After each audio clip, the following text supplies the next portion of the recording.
soir plutôt, il est 20 h, donc assez tard. Mais c'est l'heure la meilleure pour sortir. Il y a un calme très, très souverain. C'est très agréable. Et nous sommes le jeudi 10 janvier. Une journée un peu difficile pour moi. Particulièrement difficile, mais je vous dirai pas pourquoi. Mais il fallait que ça se passe aujourd'hui. Il y a une journée un peu compliquée. C'est pour ça que je me suis dit, tiens, ce soir je vais sortir un peu tard. Et là, je vois, il y a encore plein de lumière. Il y a encore plein de jolies couleurs. C'est l'heure où les couleurs sont les plus belles. Et tu vois le temps qui passe, on arrive déjà le 10 janvier, le 10 juillet, et l'été commence à être... ça va vite arriver, août, et là, ça sera déjà le 15 août, c'est foutu. Donc il nous reste un mois. C'est peu. C'est très éphémère l'été et les beaux jours. Et c'est pas forcément là où on est le mieux. Curieusement. On devrait, mais pas forcément. Parce qu'il y a un contraste entre ce que nous offre la nature et le monde dans lequel on vit qui devient très oppressant. Il y a une oppression. Donc, on n'est pas vraiment détendu comme on devrait l'être à cette période de l'année. Bon, certains le sont, certainement. Mais on voit bien que là, c'est une accumulation de mauvaises nouvelles qui nous arrivent, de lois liberticides, de restrictions de liberté, de guerres qui continuent. Trump, on est déçu parce que l'affaire Epstein est abandonnée. Von der Leyen, la motion de censure n'a pas marché. Elle est pourrie jusqu'à l'os, cette bonne femme, et il n'y a rien à faire. Vous vous rendez compte? Et puis l'autre, Macron, qui se balade en Angleterre. Enfin, c'est plus les clowns politiciens. Non, c'est très, très oppressant ce climat. Et le contraste, c'est que la nature, elle vit sa vie de son côté. Comme mes écureuils, ils vivent leur vie, ils sont contents. Et le matin, allez hop, ça vient voir s'il y a des graines, ça bouge, ça gambade, ça se reproduit, ça pose pas de problème, ça se pose pas de questions. Mais nous, on se pose peut-être trop de questions. Je sais pas.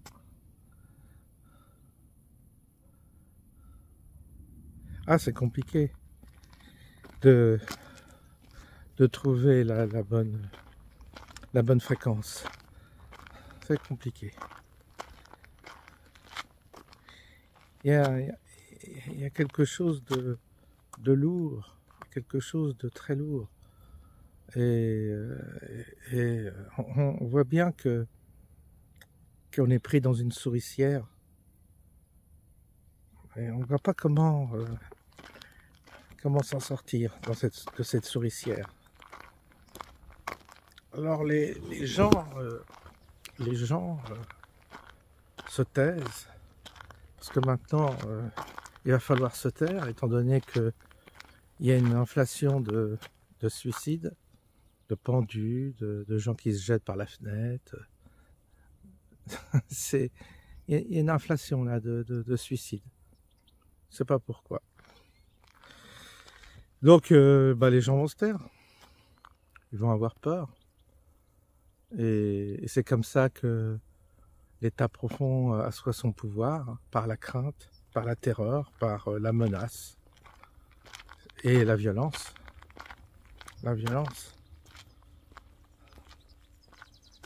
Il y a une véritable violence. Et franchement,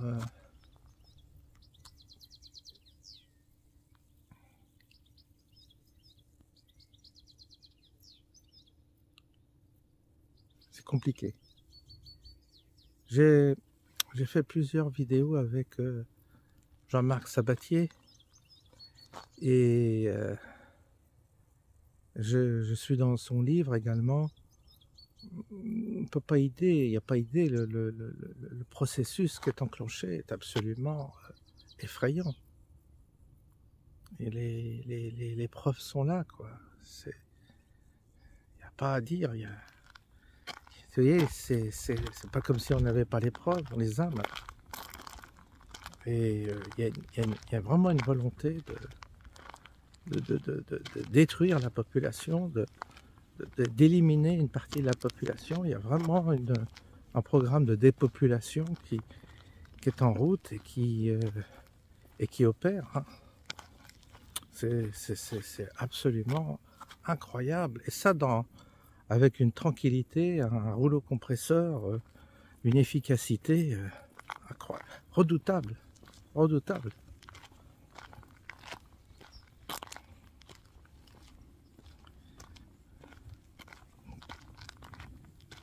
Oui, c'est effrayant. Cette planète est effrayante. Et les humains semblent très peu concernés par tout ça. Très peu. Là, j'ai fait une vidéo sur la vaccination infantile. C'est quand même, c'est du lourd, hein. Quand on voit Sabatier, c'est du lourd. Hein. Bah, pas tellement de vues, hein. Ça intéresse pas. 11 minutes de moyenne d'écoute pour une vidéo qui dure 3 quarts d'heure. Ça intéresse pas. On en est là. Hein. On en est là.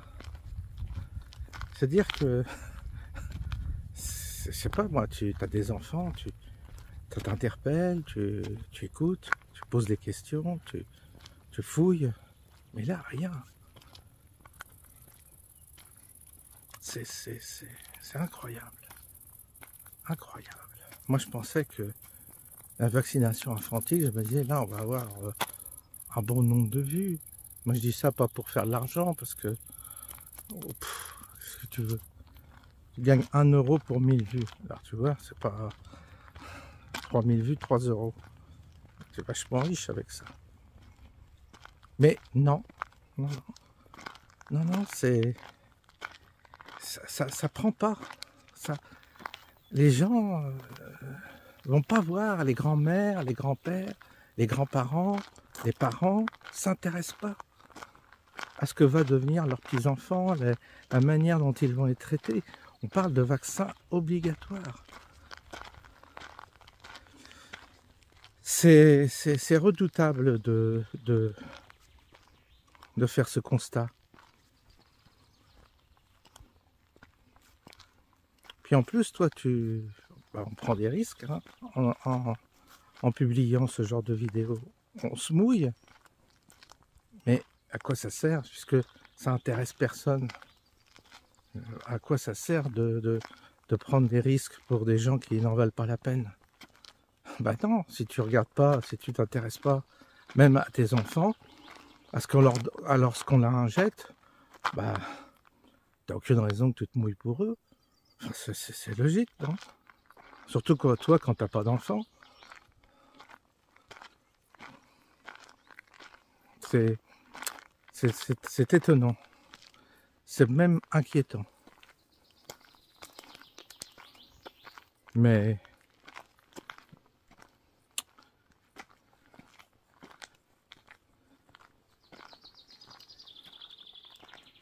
on est très très peu nombreux hein, à réaliser en fait. Très peu nombreux hein, à réaliser ce qui est en train d'arriver là.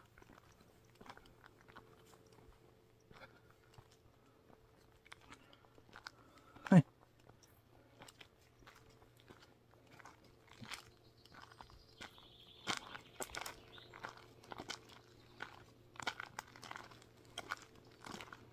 De toute façon, je vois bien la manière dont sont éduqués les gamins.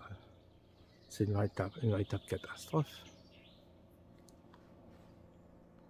Alors, franchement, il n'y a pas vraiment de... Il n'y a rien de très excitant dans cette humanité qui te pousse à la sauver. Tu te dis, finalement,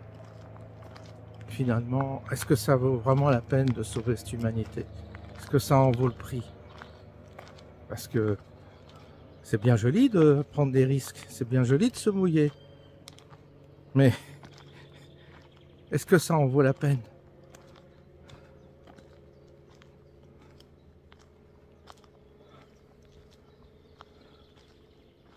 Quand on voit quand on voit le peu d'écho que cela a, le peu de prise de conscience, le peu de mobilisation, on se dit non, finalement, ça en vaut peut-être pas ça en vaut peut-être pas le prix, ça vaut peut-être pas la peine.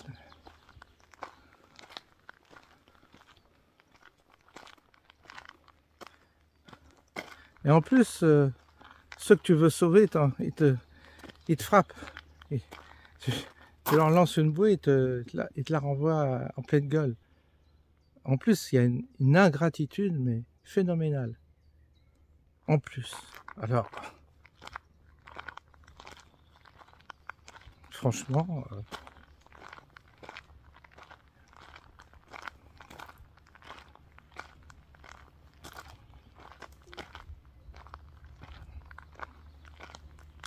la grande question, c'est qu'est-ce qu'on est venu foutre ici? Qu'est-ce qu'on est venu se faire chier ici, sur cette planète? Ça, c'est la grande question. Hein. Qu'est-ce qu'on est venu se faire chier ici? Pour des cloportes, pour des malades mentaux, des lâches, de piètres individus. Qu'est-ce que tu t'emmerdes?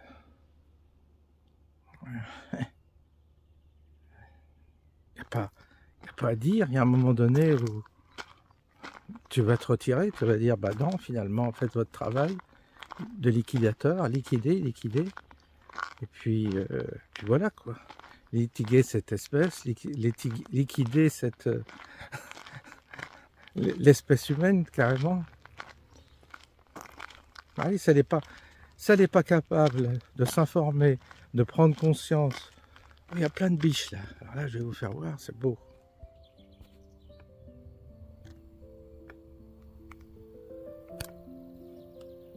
Des biches, des petites biches avec maman.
Voilà. Bah, écoutez, c'était bien, bien joli. Ouais, à cette heure-là, elles sortent. Elles savent qu'il y a moins d'humains. En fait, elles ont peur des humains, les biches. Donc là, elles sortent, elles disent, bah, écoute, là, c'est bon, ils sont en train de regarder la télé, on peut sortir.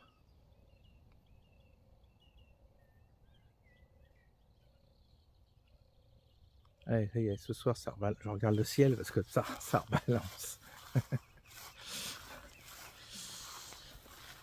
Ah là là. Non, mais c'est vrai que moi, je me pose des questions hein, sur la nécessité de continuer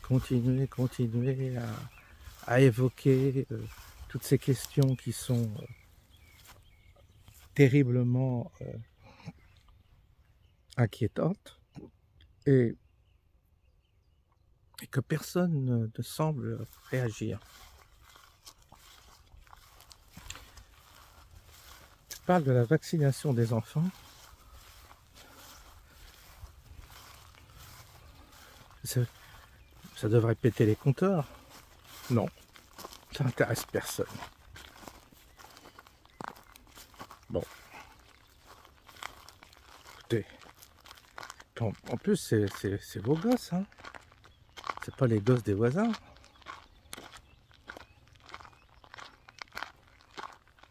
Non, il y a vraiment un sujet là. Hein.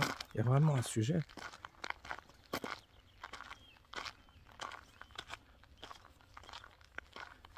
Tu vois, les animaux, ils ont encore un instinct de survie. Ils se protègent, ils sont aux aguets, ils font attention. Et nous, on n'a même plus cet instinct de survie. On est comme des gros mollusques qu'on conduit à laboratoire, qu'on conduit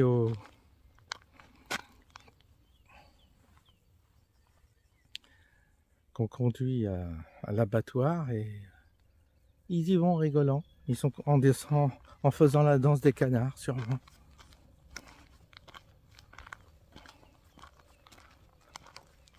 Et ils se font des beaux selfies en rigolant. C'est incroyable.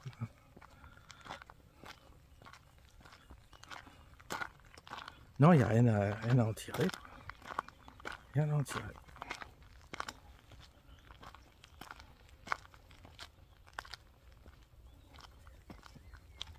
Bah dis donc, ça aurait été une sacrée expérience, cette incarnation. Ça aurait été un sacré truc de vivre sur cette terre. Quel est l'intérêt, alors là? Quel est l'intérêt, je me le demande. Quel est l'intérêt? On est limité, on est très limité. On n'a pas accès vraiment à la connaissance. On est dans un véhicule plus ou moins imparfait, qui se dégrade, avec une date d'obsolescence programmée, puis avec ça, tu es content. Non mais franchement...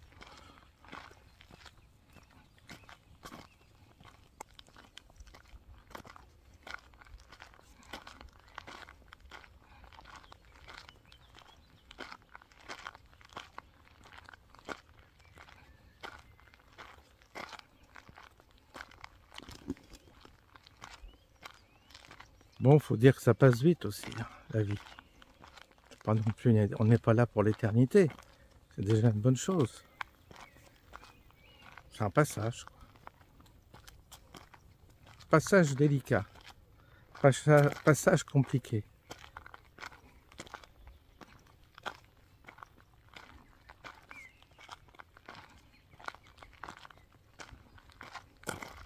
Allez, on fait demi-tour. Hop, on va rentrer tranquillement. Avec ce petit intermède bucolique. On va rentrer tranquillement à la maison. On va programmer cette vidéo pour ce soir. Je sais même pas ce que je vais mettre comme titre.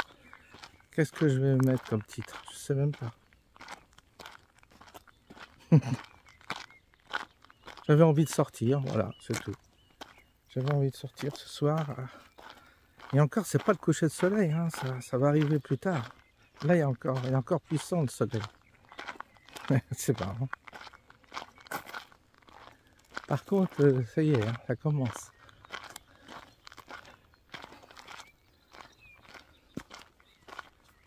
Bestiole.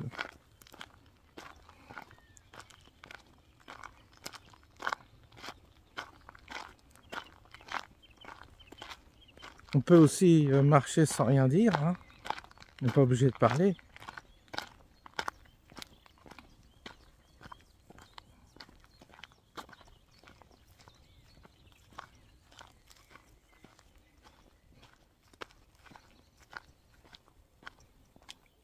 Une vidéo sans parole. Avec ma tronche.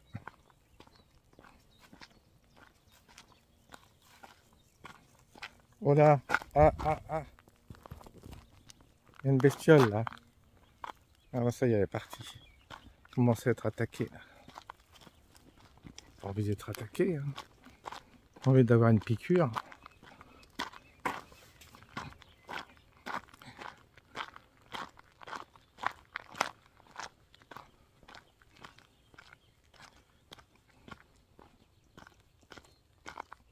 Oui, journée un peu difficile. Un peu difficile. Puis il y a mon père qui n'a pas le moral. Ça aussi, ça me pèse. Ça fait des années qu'il me dit qu'il n'a pas le moral, que ça va pas, que ça va jamais. Ça pèse, quoi. Toujours l'impression qu'il se languit et je sais pas quoi dire, moi. Je sais pas comment faire. Qu'est-ce que vous voulez dire à quelqu'un qui est dépressif tout le temps? C'est pas comme si j'étais pas conscient de cette vie, pas comme si je savais pas. Je sais, mais et il exprime le besoin de toujours parler de ses états d'âme, comme il a pas des, il faut qu'il dise que ça va pas, qu'il se s'entend plus avec les gens, que je sais pas. Moi j'ai déjà beaucoup donné de ce côté-là. Mais là, je crois que j'ai une forme d'overdose, quoi. J'arrive plus à supporter, quoi, à entendre. Je suis fatigué. Je suis un peu fatigué tout ça. Tu sais, ça fait longtemps que ma mère, ça a été une longue agonie. Mon père, c'est pareil. Il a toute sa tête et tout, mais à force, c'est tellement lourd que à un moment donné, waouh, il n'y a jamais un rayon de soleil dans sa vie. Jamais. Il faut toujours qu'il cherche ce qui ne va pas. Alors, et ça depuis longtemps. Donc, ça ne fait que s'amplifier en vieillissant. Ça, c'est clair que ça dépend comment les gens le vivent leurs derniers jours, leurs derniers instants sur Terre. Chacun a sa manière de prendre les choses. Ça dépend de la nature.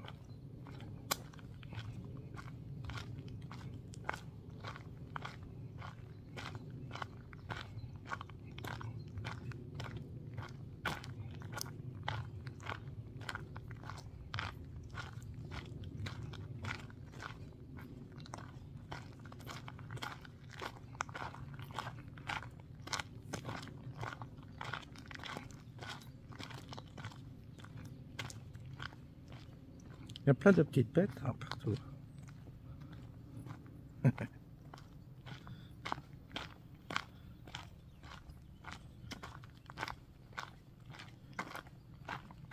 Évidemment, tu as les autres qui sont agglutinés sur les plages. Ils ont besoin d'être agglutinés les uns sur les autres. Le soir, ils vont manger une glace en regardant les bateaux. Ils font Quand j'étais à Saint-Raphaël, des fois, on allait des fois à Saint-Raphaël, qui est une ville vraiment dégueulasse, qui n'est pas agréable du tout. Il y a les artisans qui viennent le soir pour les gogos, les touristes. Et tous les produits viennent de Chine, mais c'est les artisans du coin. C'est grotesque tout ça. Et tu les vois se balader le soir, ils se traînent, et ils se baladent, quoi. Les gens vont dire, ah bah tiens, on va faire un tour à Saint-Raphaël, on va faire un tour à Antibes, on va faire un tour à Nice. Et puis, Nice c'est différent. Moi j'aimais bien Nice, c'était le vieux Nice. Moi j'aimais bien la promenade des Anglais, j'aimais bien. Je dois dire, le vieux Nice, j'aimais bien l'ambiance. Je dois dire que c'est un des endroits que j'ai vraiment apprécié. Parce qu'il y avait une vie encore, je sais pas, puis il y a un cadre à Nice, il y avait un cadre. Je sais pas ce que c'est devenu Nice, maintenant ça doit être une catastrophe, la population est devenue merdique, mais sinon, avant ça avait du charme Nice. Et non, j'aimais bien. Cannes, non, pas trop Cannes. Mais Nice, oui, j'aimais bien le vieux Nice. On allait manger des pâtes le soir, sur la place de la cathédrale, je crois. Et il y avait... on mangeait des bonnes pâtes ou des pizzas. Oh, c'était bien quand même. Mais on circulait facilement à cette époque-là. Il n'y avait pas de problème pour se garer. Enfin, la vie était fluide, beaucoup plus fluide qu'aujourd'hui. Aujourd'hui, tu peux plus circuler. C'est infernal pour trouver une place. Il y a des voies, il y a des pistes cyclables partout. Enfin, bref, tu peux plus rien faire. Et ils ont tout cassé, tout démoli, tout. Ils ont tout. Puis cette émigration de masse, c'est devenu épouvantable. Tu as peur de te faire voler, tu as peur qu'on te pique ton portefeuille, tout ça. Tu es toujours craintif. Vraiment, cette époque est vraiment dégueulasse. Il n'y a vraiment pas d'endroit agréable où aller. Il faut aller dans des endroits super protégés, super riches. Je sais pas. Mais enfin, quand c'est trop riche, c'est pas bien non plus. Ils sont pas agréables, les riches. Ils sont tristes. Non, j'aimais bien le vieux Nice parce qu'il y avait un côté populaire, il y avait un côté italien, quoi. Il y avait une ambiance. Maintenant, c'est terminé. Alors, je suis dans ma campagne, là, sur mon chemin, et je palabre. Je palabre.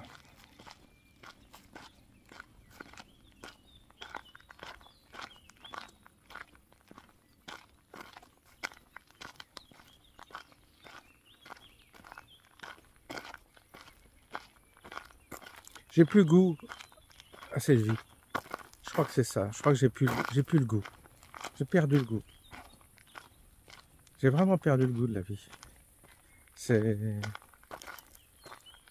ce qui s'est produit en moi. J'ai perdu le goût. Tout est comme un fruit amer. C'est comme si je devais manger tous les jours un plat amer. C'est ça ma vie. Il n'y a rien qui me dit. Et puis c'est lourd, ça me va pas. Ça me plaît pas.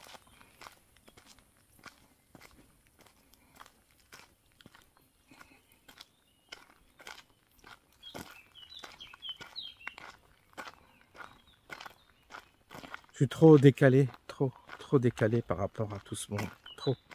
Je suis trop à l'ouest là. Je suis trop différent. Et puis en plus, je le suis de plus en plus. C'est ça qui est terrible. Donc je suis de moins en moins malléable avec le monde. De moins en moins.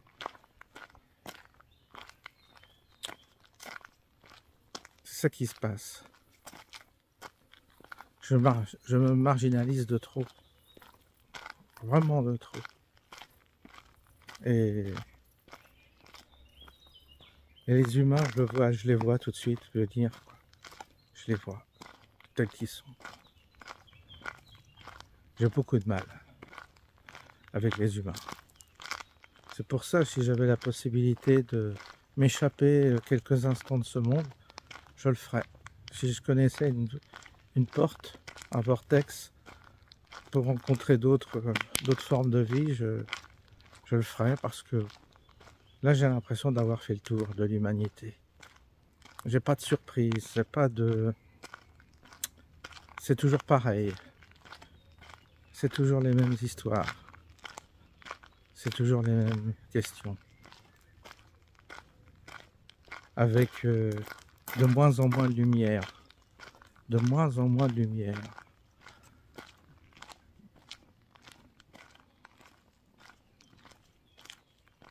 J'avais pensé, je m'étais dit peut-être qu'à l'étranger, mais la corruption elle est généralisée. L'âme est corrompue partout. Il y a une forme de corruption de l'âme. Tout azimut.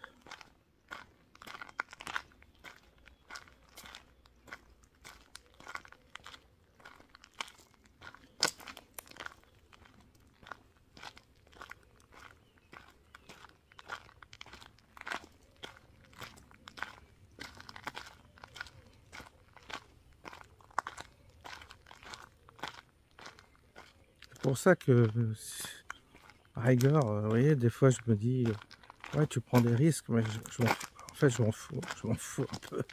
Je serais presque suicidaire, tellement je m'en balance. C'est pour ça que j'ai donné mon nom et tout ça, parce que s'ils veulent venir me tuer, ils tuent, et c'est tout. Peut-être qu'ils me rendront le plus grand service qui soit, de mettre fin à mes jours sans que je les mette, moi-même. C'est-à-dire qu'ils font un bon travail.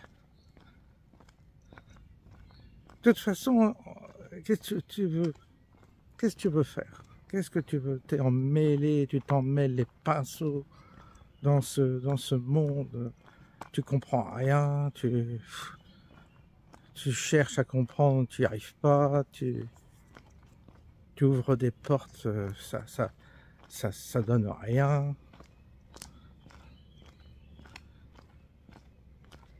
Non. C'est comme ça.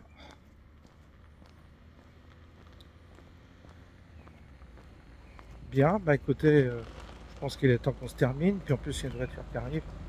On va pas tarder à partir. Donc on va bientôt se quitter.